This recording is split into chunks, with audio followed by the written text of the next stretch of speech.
네, 안녕하세요. 애튼기입니다. 현재 날짜 8월 12일이고요. 오후 1시 8분입니다.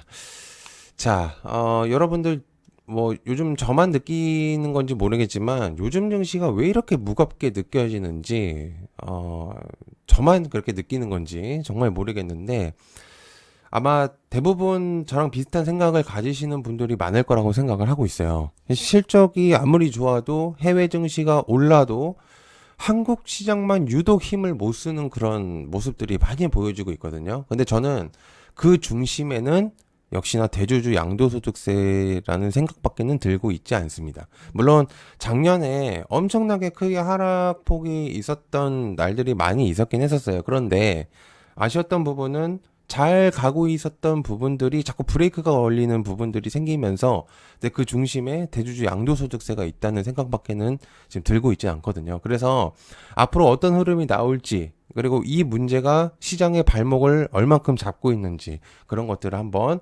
여러분들하고 얘기를 한번 해보고 싶습니다. 그래서 댓글을 좀 남겨주시면 저도 좀 참고를 많이 하고 싶거든요. 그래서 영상을 보시고 여러분들 생각을 좀 댓글로 남겨주시면 감사하겠습니다. 자, 일단 여러분들이 이제 대주주 양도소득세 얘기를 좀 들으셨던 부분들이 좀 빨리 보셨으면은 7월 아마 21일쯤부터 내용들이 나왔다고 이제 보시면 될 것 같은데, 보통 이제 21일 기준에서 처음 나왔다고 보시면 됩니다. 여기서 이제 내용이 자꾸 이런 식이면 5000p 시대 오겠나, 대주주 양도소득세 확대에 개미도 부글부글 하면서 이제 메인 타이틀로 내용이 있었습니다. 자, 이때는 댓글이 안 달려 있었어요. 왜냐면 이 뉴스를 처음 접한 사람들은 아, 그런가? 약간 이제 그런 느낌으로 이제 받아들이면서 별로 이렇게 관심이 그렇게 크게 없었고 일부 내부에서는 그냥 조금 불안감이 있겠다라는 내용들만 있었단 말이죠. 그래서 처음에 이렇게 내용이 나오고 이제 여기에서 이제 내용을 보면은 양도세 기준 50억에서 10억이 되면 연말에 물량이 쏟아지고 주가의 하락을 고스란히 개인 투자가 낸다.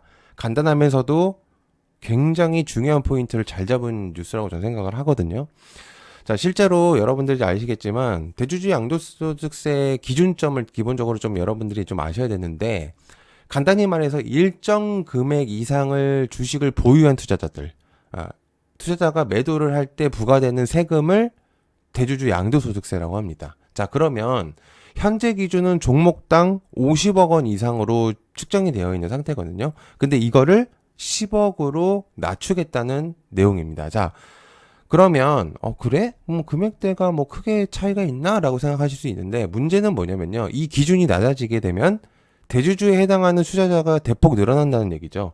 여러분들도 이제는 어느 정도 이제 이해를 하시는 부분들이기 알겠지만 기본적으로 50억 이상의 개인 투자자들이 그렇게 많은 편은 아니에요, 실제로. 그런데 10억 원 이상의 개인 투자자들은 충분히 많이 존재합니다.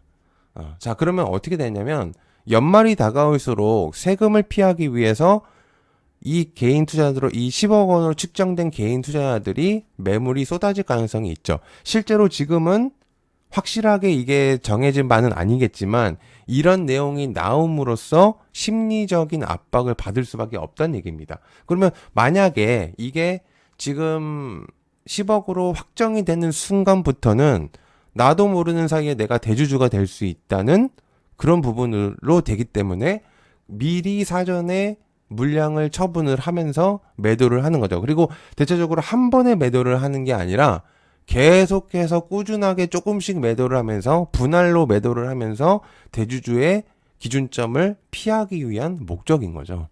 자, 21일부터 기사가 나왔다고 했는데 자, 제일 중요한 포인트는 뭐냐면 이때는 많이 아까도 얘기했지만 많은 사람들이 관심이 없었다 보니까 이거를 어느 정도는 추구하려고 했었던 부분들이 조금 강력하게 밀었던 것 같습니다. 제가 볼 때는. 왜냐면 어 실제로 양도소득세를 납부한 대주주가 100명으로 23년도에선 줄었다고 하거든요. 즉 대주주 기준을 종목당 10억 원 이상에서 종목당 50억 원으로 이상으로 올렸었을 때 23년도에 그러면서 대주주가 100명이 줄면서 보유할 수 있는 구간들이 어느 정도는 확보가 돼 있었단 말이죠. 그런데 이후에 다시 기준점으로 10억으로 된다는 내용들이 나오면서 뉴스들이 계속적으로 나오기 시작합니다. 자, 그러면서 어떻게 됐냐면 자, 요거를 하나 보여드릴게요. 자, 21일부터 코스닥 지표인데요. 여기 제가 이제 동그라미를 한번 이제 쳐드릴게요. 자, 이쪽 부분이거든요. 최고점을 찍었었던 시점이었었습니다. 자, 그동안 물론 이제 이재명 대통령의 뭐 어떤 이제 그런 방침이라든지 뭐 새로운 대통령이 생기고 또한 여러 가지 기대감이 맞물리면서 외국인들도 그렇고 좀 상법 개정안도 그렇고 여러 가지 개정법들이 나오면서 기대감을 많이 끌어올렸습니다. 그런데 저 뉴스가 갑자기 나오기 시작하면서 하락을 계속적으로 반복하기 시작합니다. 이게 얼마 되진 않았지만 중요한 포인트는 뭐냐면요. 여기서의 여기 정도의 그런 기간을 단 며칠 만에 눌려버렸다는 포인트인 거죠. 그러니까 이게 얼만큼 파급력이 강했는지 실제로 여기서 소멸된 금액들이 얼만큼 많은지가 가늠이 안 될 정도입니다. 자, 그러면 과연 매도세를 누가 했을지를 한번 볼까요? 이때를 한번 보겠습니다. 자, 7월 21일부터 기본적으로 저런 내용들이 나오면서 이때 기준이거든요. 자, 개인 투자자들은요, 이걸 기회라고 삼으면서 매수세를 계속적으로 이어갑니다. 그런데 어느 순간 기관들은 매도를 하기 시작해요. 실제로 이 불안감을 실제로 누구보다 많이 체감을 했던 사람들이었으니까. 그러면서 매도세 물량들이 계속적으로 나옵니다. 네. 물론 지금은 조금 들어온 것처럼 보이지만 실제로는 기술적인 반등일 가능성도 높고 너무 저가로 빠졌었으니까. 그러면서 매도세가 나옵니다. 개인 투자들만 여기서 계속 산 거죠. 그런데 신용을 썼던 사람들은 이때쯤에 거의 나도 모르는 사이에 물량이 나가버리는, 네. 그런 경우들도 분명적으로 생기겠죠. 그죠? 자, 코스피를 한번 볼까요? 코스피는 뭐 그렇게 많이 없었습니다. 실제로 상법 개정안도 얘기가 있었었고 그래서 그런 기대감이 생기면서 코스피 이제 대형주들의 조금 주목도가 많이 올라간 상태였긴 했거든요. 그러면서 외국인들이 대체적으로 많이 주목도를 받았습니다. 그런데 문제는 뭐냐면요. 자, 기사를 보면서 다시 한번 설명을 드려볼게요. 자, 종목들이 이렇게 뉴스들이 나오면서 실제로 자, 지금 뉴스들을 잘 보시면요. 계속적으로 폭락을 하더라도 대주주 10억을 입장을 고수한다. 라는 내용들을 계속적으로 뉴스들이 나오면서 실제로 청원이나 그런 내용들을 많이 데모나 이런 것들을 했음에도 불구하고 바뀌는 게 없는 거예요. 계속적으로. 자, 그러면서 말이 계속 다릅니다. 뉴스들의 문제인 건지 모르겠지만 계속적으로 괜찮다. 유지를 하겠다. 계속 회의를 하겠다. 어떤 내용들을 하겠다. 라는 내용들만 계속적으로 검토보고만 나오고 있습니다. 실제로 뭔가 결론이 나오지 않고 검토만 계속적으로 나오고 있는 부분들이요. 그리고 그 내에서도 실제로 지금 힘을 갖고 있는 내에서도 계속적으로 다른 사람들 다 기준점이 없고 똑같은 얘기가 아니라 계속 말이 바뀌고 있는 상태예요. 그러다 보니까 어떻게 되냐면 국내 주식은 여러분들 아시겠지만 하시다 보면 알겠지만 소문이 굉장히 중요한 시장이에요. 국내 시장은 특히나 말 한마디에 상한가를 가고 말 한마디에 하한가를 가버리는 그런 게 이제 국내 시장이에요. 여러분들 많이 느껴보셨잖아요. 자, 그러다 보니까 이런 내용들이 자꾸 불안감을 조성을 하다 보니까 외국인과 기관이 동시에 수급을 줄여버리는 그런 패턴이 보이기 시작해버리고 있어요. 지금은 여러분들이 보시기에는 코스피 시장이 그래도 외국인들이 조금 사는 것 같다라는 모습들이 보여졌지만 꾸준히 금액대를 올릴 수도 있었음에도 불구하고 이때는 매도를 크게 한번 나갔었고요. 실제로 물론 차익 실현이 있었을 수도 있겠지만 그죠? 그러나 금액대가 더 크게 들어오지를 못하고 있습니다. 기본적으로 우리나라는 외국인들의 자금이 굉장히 중요한 시장인데요. 개인 투자들로만 구성되어 있는 시장이 아니란 말이에요. 그러니까 대체적으로 다 같이 올라가야 되는 그런 시장인데 그런 게 계속적으로 브레이크가 걸리고 있는 그런 부분들입니다. 자, 이러면 어떻게 되냐면요. 안 그래도 없는 외국인 자본들이 기대감이 있었다가 자꾸 실망 매물이 나오게 돼버려요.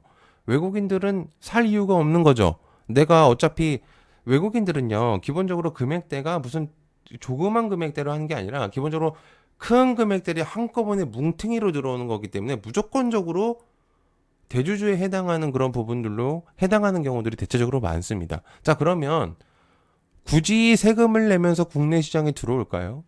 안 들어오죠. 제가 외국인이어도 그런 부분들은 안 할 것 같다는 생각이 많이 듭니다. 그러면 이 시장을 지키고 있었던 기관들이나 여러 투자자들이 10억으로 가는데 과연 그런 것들이 없는 다른 시장으로 넘어가도 충분히 좋은 시장 종목들이 되게 많은데 할 이유가 전혀 없다는 거죠. 그래서 어떻게 되냐면 코인 시장이라든지 그렇죠. 그리고 또 뭐 해외 중국 시장이라든지 일본 시장이라든지 또 미국 시장이라든지 이런 쪽으로 다 돈이 분산되고 있는 상태입니다. 자, 여러분들 이게 얼마나 심각한 얘기냐면요. 정부가 예를 들어서요. 만약에 이게 심리적인 부분들이 계속 결론이 나지 않는다고 한다면요.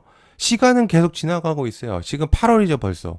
9월, 10월, 11월, 12월입니다. 대체적으로 우리가 주식을 조금 해보셨던 분들이라면 12월, 11월 날 대부분의 대주주들이 차후, 그러니까 내년을 정비하기 위해서 매도를 하는 건 어느 정도 있습니다. 그런데 여기에다가 휘발유를 붓는 격이거든요.